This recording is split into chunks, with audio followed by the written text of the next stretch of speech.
is going on, guys? DBG here, and today we are going to be talking about the top 10 players in NBA 2K21 MyTEAM that you guys can get for less than 100k MT. So we are going to be looking at guards that are good on each gen. And again, it's hard. Again, it's so hard for me to... Like, I'm obviously going to put bias on next gen, but there is one where the card is like number 3 on next gen, but I have him at number 9 because I know he is garbage man on current gen. But there's a lot of things where I'm obviously going to bias towards next gen. Some people are going to be looking towards more current gen stuff. And day by day, more people move to next gen from current gen. So it's just a tough one. It is a tough one to try to make judgment based on how they play on both gens. I'm genuinely looking forward to next year, to next year 2K22, when by the time 2K22s come out, they're probably going to have some sort of, maybe a second maybe a PS5 Slim or something, a smaller one. It's going to be more accessible to people, and hopefully by then we see more people with next gen consoles and more people playing the game on next gen. But anyway, now let's get on to it.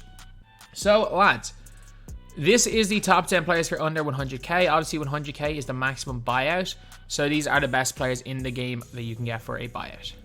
At number 10, we have got one of the best centers in the game. I don't care what anyone says. It's Eddie freaking Curry, lads. We know, like, you guys know where I put my very first top 100 list of 2K20. I'm pretty sure it was in May, and I had Eddie freaking Curry at number 1. So Eddie Curry is... See, has he gone down in price or has he gone up in price? Because he was around the like 7-8k range in price. He's actually gone up in price. Man, those fan favorite packs must not have been hyped at all if everything's gone up in price. So he's 10k. Eddie freaking Curry, lads. He is 10k MT. He is a 7-foot tall point guard with a really wide player build. He doesn't move too fast because of his basically skinny player builds move faster on next gen, but they're not as good on defense. Wide player builds better on defense, better rebounders, but they move a little bit slower. They're a little more clunky. Whereas on current gen, a player being skinny doesn't make them move faster, so you want your players to be as wide as possible, unless it's a point guard, unless you're primary ball handler. But he has got 25 huffs, including range, clamps, posterizer, which is showtime. Also a quick first step. He's got all the keypads except for blinders. He's also got pretty okay dribble sticks. Only a slasher dribble style for next gen, but he's chicken. Base 38 on quick. One of the best releases in the game, in my opinion. And my whole thing with this card is he's such a good shooter that I'm really high on him, mostly because of his shooting more so than anything else. And number 9, we have got, this guy would be like number 3 if we're talking next gen, Alexei Pokashevsky. So this card right here, Pink Diamond Poku, he's basically like Bobo Light. And let's see what price he is right now. He's like 10k MT. Pokashevsky might be the best value player in the game right now. Like, for 10k MT, you've got a 7-foot tall small forward. Like, if you're on current gen, you know what? Probably don't use him. But if you're on next gen, you've got a 7-foot tall small forward for 10k MT with a mediocre release. It's a bad release, but it's on very quick, so I'm going to say it's mediocre. He's also got a really skinny player model, so on next gen he moves so fast he can curry. Quick dribble style, 33 huffs. Hey, look at these huff badges. Clamps, Interceptor, Intimidator, Showtime, Range, Handles for days, quick first step, Unblockable. May not be that guy on next gen or on current gen, but on next gen, he's so good. Like, he's probably number 3 on this list on next gen. I gotta put him on the list somewhere, but he's in my opinion, he's very weak on current gen. The release isn't as good on current gen, just everything about him. I would not use him on current, but if you're on next, man, Pokashevsky is we've been petitioning for this guy long before. Like, since the day he was drafted. Literally the day he was drafted. People didn't even know who or what Alexei Pokashevsky was.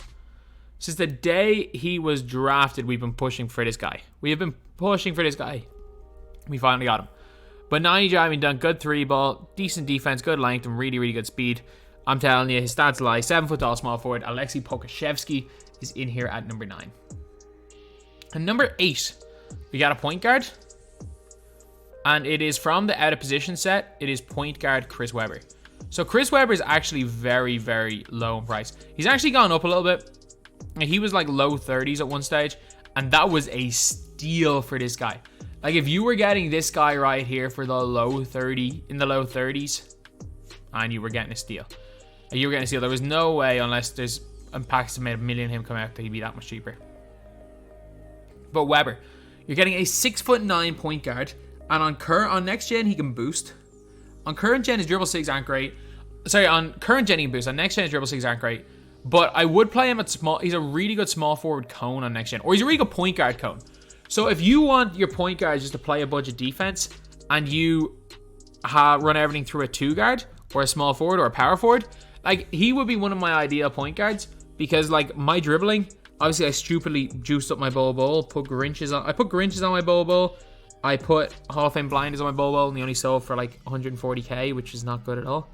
But basically, if my what I should have done, if I was to make like my actual best team, I would have probably Bol and Pokashevsky at the 3 and 4, and those guys would be my 2 main ball handlers, and I would have Chris Webber sitting in the corner or spotting up on hash. Like, a really good card. Only gold range. He might actually be worth the 150 tokens and half range up, to be honest. He might actually be worth it, but only gold range again. This one here has half range and Grinches. His 3-point rating is only 90. Actually, it's 94. It's really high. His post hook and fadeaway are great. His ability to, like, post game is kind of broken, but post spins aren't broken. Post spinning is a very underpowered thing. He's got a 95 block. He's got an 82 steal. He's got 88 perimeter defense, 92 interior defense. He's at 99 speed and acceleration with the shoe, but I think it's like 94 normally. 90 lateral quickness is good. And again, he's a 6'9" point guard with a good release. Kemba based, a really good release. So yeah, he's in here at number 8. At number 7, we've got one of my favorite cards in this game that I've used on next gen. He's all right on current gen. It's Kyle Kuzma's Galaxy Opal card. This card here, man, like I currently don't have a Bol. Like, it's night and day between him and Bol, but man, I don't think I'd be in a bad spot if I had Kuzma on my team. He was again really, really cheap at the end of last season, but Kuzma, comparing him to Millsap, like 38 Hoffs. He's got like half range, half climb. He's got all the key Hoff badges. Again, to be expected. Half quick first step. He's the Pro 3 behind the back. He can curry. He has got a 94 3-ball and a really good release in base 80. He's got a 95 driving dunk, 86 ball handle. Like, unreal defense, great speed, and great lateral quickness. He's like a 6'9" Jamal Murray. He's literally like 6'9" Jamal Murray. Millsap's he's like very similar to Millsap though, so I'm not going to pay the money. I'd rather have Millsap in 40k than Kuzma, but no, Kuzma's fantastic. Kuzma, absolutely fantastic, lads. So then after Kuzma, at number 6, we have got Rudy. We've got the guy who a lot of people compare to Kuzma. I personally prefer Kuzma, but I know for a fact Rudy's better on current gen. And I keep forgetting he's still in the NBA. Okay, what price is Galaxy? I think he's around the 60-ish K. He's around 6K, so he's about 20k more expensive. He's 6'8", so he's an inch smaller. He's got 38 Hoff badges as well. They've got basically all the same Hoff badges. And they've got, again, very, very similar stats. Like, unbelievable post game for Rudy. He's got a great 3-ball. They both have really good defensive stats, really great speed, and great lateral quickness. I don't know, like, it's a bit of a close one between Rudy and Kuzma. I personally prefer Kuz. A lot of people prefer Rudy, but literally preference. Rudy is better on current gen, though. Pretty much objectively better, so let's put him at 6. Number 5, we got AK. AK 47. This card right here is around 40-ish KMT. I mean, he's a cone. Like, there's not again, you got to call a cone. Like, it's not like he's this absolute god tier dribbler. He's not this god tier at everything. But I remember when I made the top 100 list right after this card came out. Actually, no, it was right after DeRozan. I made my top 100 list, and this card was number 3 on it. The reason is that as a cone, I mean, the guy's fantastic. Like, if you don't need your guys to dribble the ball, like, I don't think there's much of a spot for him anymore in the game because there are so many. Like, Danny Ferry's literally Kurolenko, but he's better at everything. And then Kukoc is just better at most things than Kurolenko in terms of next gen. I wouldn't necessarily use Kurolenko on current gen because he's got half blinders. But yeah, AK is really, really good though. A great 3 ball. It's his defense that separates him. For me, he's better Bobby Jones. I know some people say he's worse Bobby Jones, but for me, he's just better Bobby Jones. So AK is coming in here at number 5 on the list. Again, great length. He does everything you need from a small forward, power forward. And I mean, for me, he's not one of the best cards in the game, but I mean, he's good. He's good. Then we have got a number 4. We got Penny Hardaway. So Penny Hardaway right here. This card is the only good Penny Hardaway in the game this year. Like, we have a lot of bad Penny Hardaways. The other Pennies all kind of suck. This Penny, though, he's really good. He's very comparable to a Luka Doncic. I will say, though, Luka Doncic, like, is over 100k now. He actually went down to buyout at one stage. But Penny Hardaway, 6'7" point guard. 39 half badges, including like half range, half dimer, half showtime. He's also got half handles for days, half quick for his step, half unpluckable, 20 goals as well. He has got a good driving layup. He's got a 93 mid-range shot, a 94 mid-range shot. He's got a 96 3-ball. Great driving dunk at 95. He's got great ball handle as well. Defense is pretty good, especially on the perimeter. Great speed as well, and great lateral quickness. So the fact he's 6'7" is really nice for a point guard. His release is really good. He's got base 75. They gave him a completely new release. They took away his terrible base 10. They gave him base 75, which again is a really nice release. And for me, Penny Hardaway is definitely one of the top 5 or 6 point guards in the game. I think he's right up there with the best of them. So I think he belongs on this list. So after Penny Hardaway at number 3, this is a weird one. This is the second cheapest player on this. Actually, no, third cheapest player on this list. And he might be cheaper. I'm going Trevor Ariza. In here. He might be the second cheapest player on the list for all I know. But he's going in here at number 3. It's like, what more can you get from a 2 guard? Like, there's no 2 guards on this list, first of all. I'm looking up Diamond Trevor Ariza, which does not exist. For less than 10k, he's the cheapest player on this list. I thought Pokusevski was surely going to be cheaper. He's cheaper than He's not much cheaper, but he's cheaper than Pokusevski. But with Trevor Ariza, what you are getting is 31 hoffs, but he's got all the key hoff badges. Like, I would rather see someone with 31 hoffs and 27 golds than say 45 hoffs, 17 golds, and not have the key badges. Like, obviously I just looked at the number for J.R. Smith and tried to change it up a little bit. J.R. does have the key badges. He's got all the key badges hoff. And then all his gold badges, they're good badges, but they're ones where you like don't really notice the difference between gold and hoff. Like rebound chaser on a 2 guard, gold and hoff makes no odds. Trapper, you know what, you kind of might want hoff Trapper, but Trapper gold is still fine.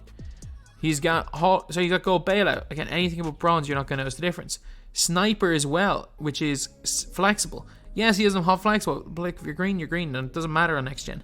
He's also got floor general gold as well, which literally does not matter because most time you're on 2 guys with half floor general on your team anyway. But yeah, so Trevor Ariza definitely, in my opinion, is number 3. At number 2, we have got Jonathan Isaac. So you could say, a lot of people are going to say, oh, he doesn't have showtime. Spend 100 tokens. This card is missing one thing in the showtime, and you can spend 100 tokens and get this guy. So he is not that expensive. I could have swore he was cheaper than this. 70k then. 70k for this guy, and he is, again, he's like significantly upgraded Pokashevsky. Jonathan Isaac, a 6'11 power forward. He's got 41 half badges. Rim protector, pick dodger, clamps, interceptor, intimidator, pogo stick, tireless defender, trapper, range extender, bailout, downhill, handles for days, quick free step, space creator, stop and go, tight handles, unpluckable. He's also got hot zone hunter, slippery off ball, floor general, as well as 27 gold badges, which again is really, really good. He has got an 80 post hook, 80 post fadeaway, 95 three ball. He's got a 95 driving dunk. He's also got 94 block, 94 steal, 90 perimeter defense. He's got 92 speed and 97 lateral quickness. This guy is ridiculously good. He's ridiculously good. And again, for his price, man, you can't get much better. He's got the length. He can play the 3 or the 4, either of them equally as well. He can curry. He's got everything. He's got absolutely everything. So he's at number 2. And there's only one answer for number 1. And we know. We all know number 1 is Bol Bol. Bol Bol. Stats-wise, is he great? Yes. But he's nothing absolutely spectacular stats and badge-wise. Only got gold clamps. But he's like, imagine if Pokashevsky had a longer wingspan, a better release, and was taller. That's literally it. 89 speed. We all know, with or without a Grinch shoe, that's 147. We all know he's the fastest player in the game. He's unguardable. He is legitimately unguardable. If we're talking next gen, I think Bol Bol's the best player in the game. I was initially going to stick by Danny Ferry. I was initially like, you know what, it's Danny Ferry. But the more I use Bol Bol in this gen, the more I think Bol Bol is the best by a mile. I'm probably going to put, on next gen, I would probably go Bol Bol 1, Kukoc 2, Ferry 3. Then a 4. Maybe LeBron a 4. No, LeBron doesn't go in there at 4. Probably Wilt at 4. I don't know. We'll see anyway with my list. Like, LeBron's probably lower in the top 10. I don't know why I said LeBron at 4. Wilt at 4. But yeah, he's god tier. He's absolutely god tier. One of the best cards. He's the best card in the game on next gen. He's under 100k. So anyway, yeah, that is pretty much it, lads. That is the video there. These are the top 10 players, in my opinion, for under 100k. Thank you guys for watching. Please like, comment, and subscribe.